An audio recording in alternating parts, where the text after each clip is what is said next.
আমি রিমি। এই কদিনে আমার জীবনের সবচেয়ে কঠিন সত্য হচ্ছে, আমাদের কাজের ছেলে সৌরভ আমাকে আর মাকে হোটেলে নিয়ে যেভাবে কাজ করল সেটা শুনলে তোমাদের দাঁড়িয়ে যাবে। সেদিন রাতে যা হয়েছিল, তারপর মা আমার দিকে তাকিয়ে এমনভাবে হাসছিল, যেন সব জানে বুঝে গেছে। আমি নিজেও তো আর আগের মতো নেই। সৌরভ আমার দিকে তাকিয়ে থাকলে আমার বুক কাঁপতে থাকত। আমি চোখ নামিয়ে নিতাম, কিন্তু মনে মনে চাইতাম ও যেন আমায় আরও ছুঁয়ে দেয়। মা একদিন বলল, চলো একটু ঘুরে আসি সবাই মিলে। আমি তো অবাক। ৩ জন মিলে ঘুরতে যাব, তাও হোটেলে। কিন্তু মায়ের চোখে তখন একরকম দুষ্টু হাসি। আমার শরীরের ভেতরে তখন কেমন একটা শিহরণ। সৌরভ তো শুনেই লজ্জা পেয়ে গেল। মা বলল, এই ছেলেটাকে নিয়ে একটু বাইরে গেলে তো দোষের কিছু নেই। ও তো এখন আমাদের পরিবারের অংশ। পরের দিন আমরা রওনা দিলাম। একটা রিসোর্ট টাইপ হোটেলে গেলাম, শহরের বাইরের দিকে। গাড়িতে বসে মা বারবার আমার চোখে চোখ রাখছিল। আমি একটু একটু লজ্জা পাচ্ছিলাম। আর সৌরভ তো জানি না কোনো দৃষ্টিতে আমার দিকে তাকাচ্ছিল। হোটেলের রুম ছিল একটা ডাবল বেডরুম। ৩ জন মিলে একই ঘরে। মা বলল, একসাথে থাকলেই না মজা। সন্ধ্যাবেলা আমরা হাঁটতে বেরোলাম। বাগান ছিল রিসোর্টের পাশে। বাতাসে এক অদ্ভুত গন্ধ। মা আর সৌরভ একটু সামনে হাঁটছিল, আমি পেছনে। মা হঠাৎ ঘুরে এসে বলল, তুই এমন চুপচাপ কেন রে? আমি কিছু বললাম না, শুধু ওদের পেছনে হেঁটে চললাম।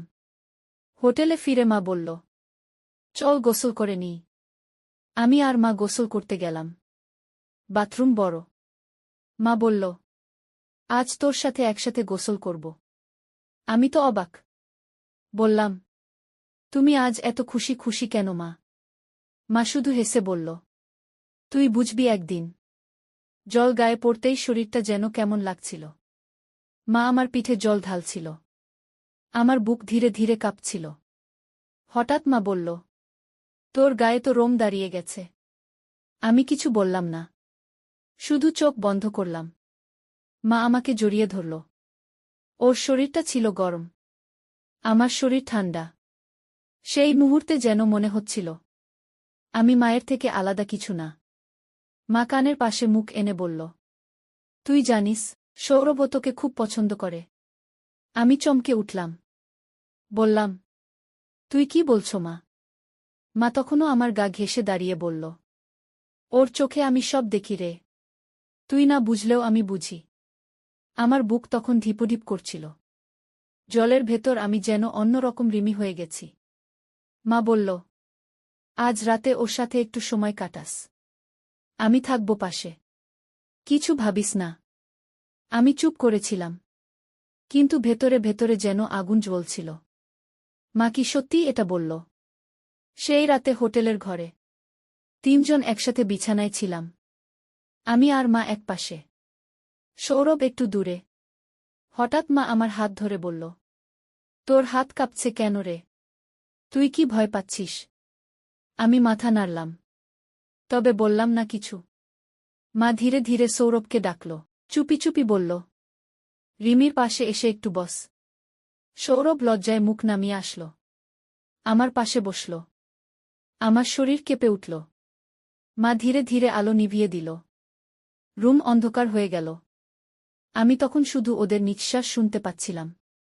আশা করি এই গল্পটি শেষ পর্যন্ত শুনলে তোমাদের মনের আশা পূরণ হবে, তাই একটি অনুরোধ, গল্পটি শেষ পর্যন্ত শুনবে তার আগে অবশ্যই এই চ্যানেলটি সাবস্ক্রাইব করে দাও প্লিজ। সেদিন বিকেলের আলো একটু কমে আসতেই আমরা ৩ জন মিলে রিকশা করে হোটেলে চলে এলাম। হোটেলের ঘরটা বেশ বড় আর সুন্দর ছিল। 2টো খাট পাশাপাশি সাজানো ছিল।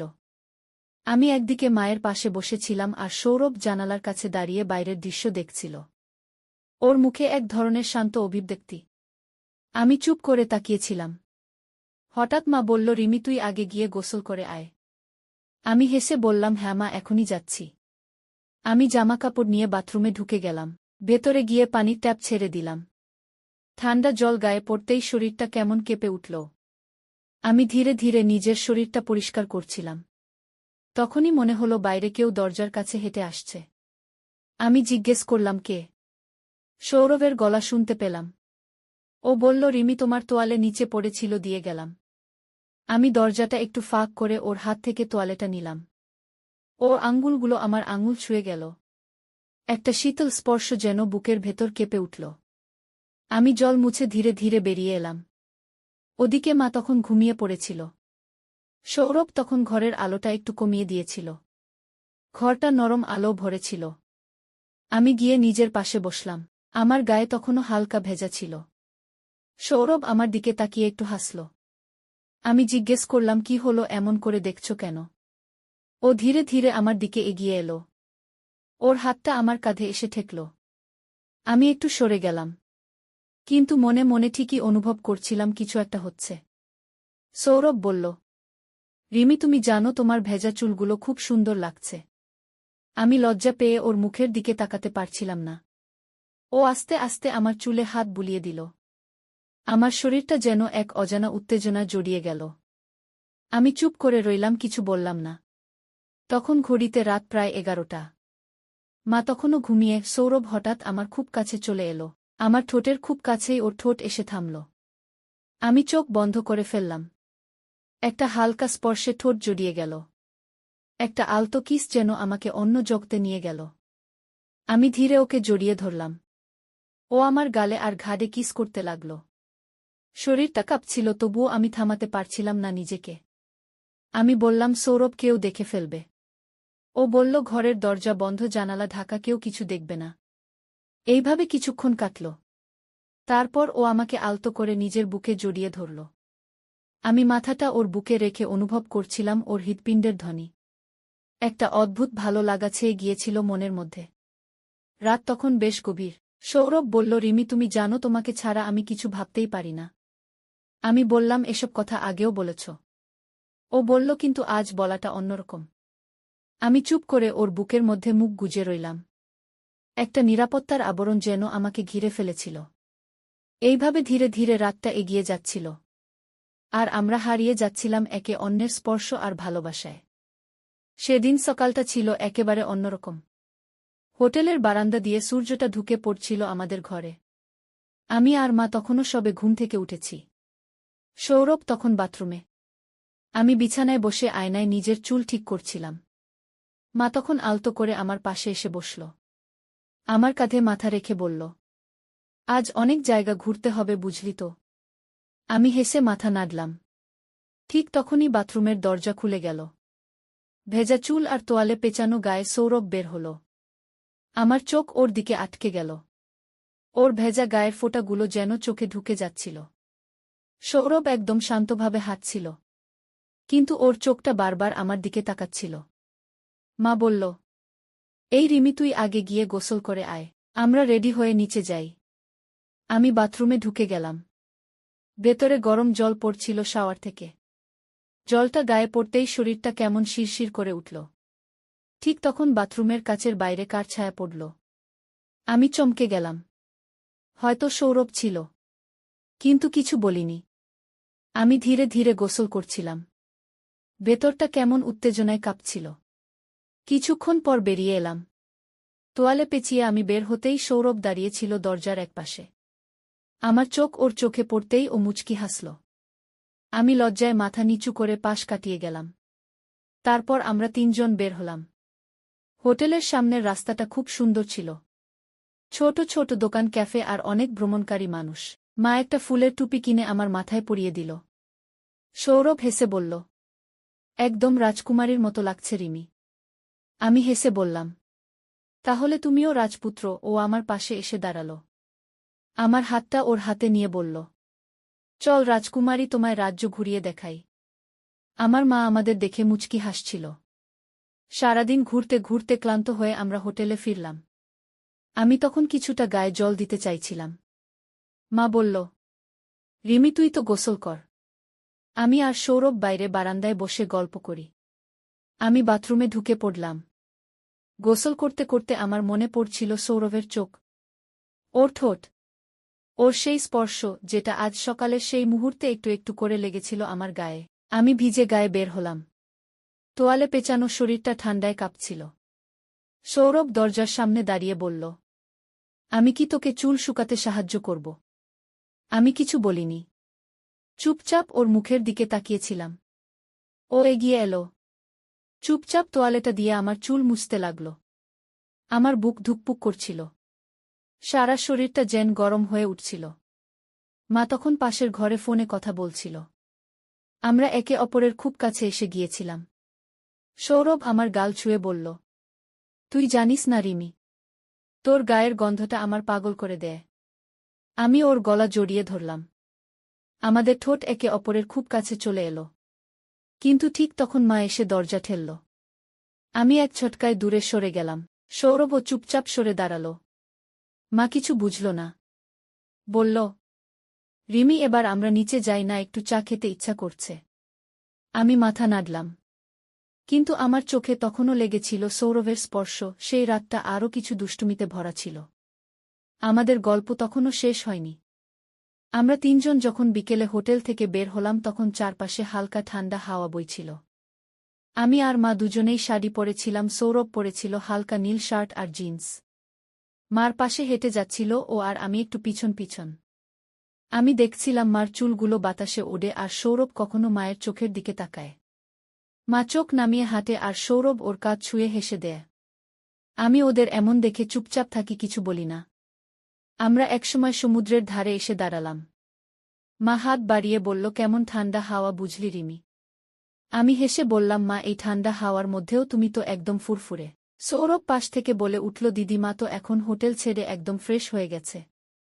মা হেসে বলল, ফ্রেশ মানে কি বলছিস? সৌরভ বলল, মানে একদম হাসি মুখে হালকা হয়ে গেছ। আমি বললাম, হালকা হওয়া তো অনেক ভালো না মা। ওরা দুজন একসাথে হাসে।